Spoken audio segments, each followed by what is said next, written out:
Welcome to the Rim Break Rodeo. We hope this video helps. You start by powering down the controller and removing the battery so you don't short anything. Use a Torx T8 and a plastic pry tool to open it. Apply steady pressure and work around the seam to avoid cracking plastic. Once the back is off, set screws aside in order and note cable clips. This matters because ribbon cables break easily. Make sure to keep a clean, well-lit workspace so small parts don't get lost and you can see the joystick module clearly. You'll now access the joystick potentiometer. Remove the retaining screws and lift the module gently.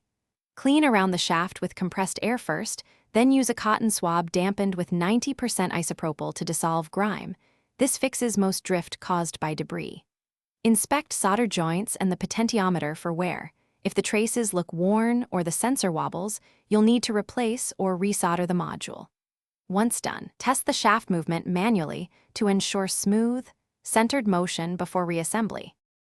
You reassemble by aligning the halves, reconnecting the ribbon cable and seating clips so nothing pinches. Tighten screws evenly to avoid warping the shell. Reinsert the battery and pair the Elite controller to your console or PC. Next, perform a dead zone and calibration in accessory settings. This tells the system what counts as neutral and often eliminates minor residual drift. If drift persists after cleaning and calibration, you should replace the joystick module or seek support.